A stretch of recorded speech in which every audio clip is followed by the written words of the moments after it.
जुम्मा के दिन जुम्मा की अजान होते ही खरीदो फरोख्त हराम हो जाता है, चाहे आप कितना ही हलाल से हलाल कारोबार क्यों ना कर रहे हो।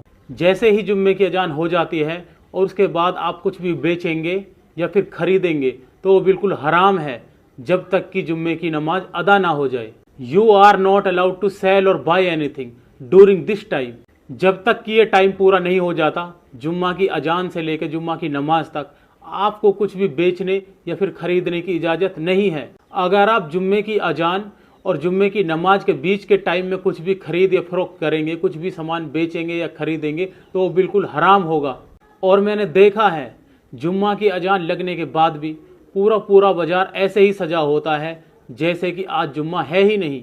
बाजार की दुकानों को, रोड की दुकानों को या फिर गली मोहल्ले की दुकानों को देखकर ये लगता ही नहीं कि आज जुम्मा है। जुम्मा की अजान हो गई होती है और लोग धूम धड़ाके से अपने खरीदो फरोख्त में लगे हुए हैं। और कुछ लोग तो जुम्मा की अजान हो जाने के बाद बार बार टाइम देखते रहते हैं और खरीदो फरोख्त में लगे रहते हैं। जब 10-5 मिनट रह जाती है जुम्मे की नमाज खड़ी होने में, तब वो मस्जिद की तरफ चलते हैं। और मैंने देखा है प्रैक्टिसिंग मुस्लिम भी ये काम कर रहे होते हैं, दीनदार लोग भी ये काम कर रहे होते हैं। जुम्मे की अजान हो गई होती है और वो अपने कारोबार में बराबर लगे हुए होते हैं। बड़े शर्म की बात है यार, दीनदार लोग भी इस पर अमल नहीं कर रहे। एक बेदीन आदमी जुम्मा नमाज पढ़ने वाला ये काम करे तो बात समझ में भी आती है कि हो सकता है उसको इस बात का इल्म ना हो, लेकिन प्रैक्टिसिंग मुस्लिम्स, दीनदार लोग, उनको तो ज़्यादातर ये बात पता होती है कि जुम्मा की अजान लगने से जुम्मा की नमाज होने तक खरीदो फरोख्त हराम है।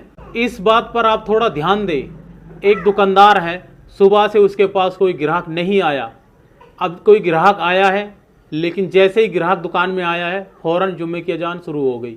तो इस वक्त वो शख्स बहुत बड़े इम्तिहान में है, लेकिन अब आपको उस कस्टमर को छोड़ना पड़ेगा। जैसे ही अजान आपके कानों में पड़ गई तो वहां पर एक बैरियर लग गया, अब आप खरीदो फरोख्त नहीं कर सकते। इतने ढीठ मत बनो यार, चंद पैसों के लिए अपनी हलाल कमाई को हराम मत करो। वीकली बेसिस पे आपसे सिर्फ 1.5 से 2 घंटे मांगे जाते हैं। ये बात आप नोट कर ले।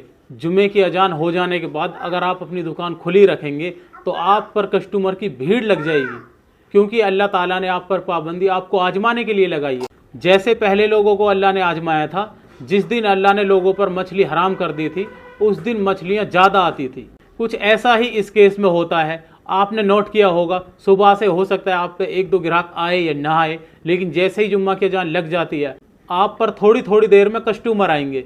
और मस्जिद के सामने भी लोग ऐसा कर रहे होते हैं। आपने देखा होगा मस्जिद के सामने कोई टोपी तस्बीह वगैरह बेच रहा होगा। बताओ, अल्लाह के घर के सामने कारोबार कर रहा है और अल्लाह के हुक्म की नाफरमानी कर रहा है। कुरान में साफ तौर से है कि जब जुम्मे की अजान हो जाए तो अपने कारोबार बंद कर दो और जुम्मे की तरफ दौड़ पड़ो। और हम उसके बिल्कुल उल्टा कर रहे होते हैं। जहां हमें हुक्म दिया गया कि जुम्मा के लिए दौड़ पड़ो, वहां हम अपने कारोबार से टस से मस होने के लिए तैयार नहीं, अपने कारोबारों को छोड़ने के लिए तैयार नहीं, अपनी दुकानें बंद करने के लिए तैयार नहीं। अल्लाह के बंदो, अल्लाह से डरो। क्यों चंद पैसों के लिए अपनी आखिरत बर्बाद कर रहे हो?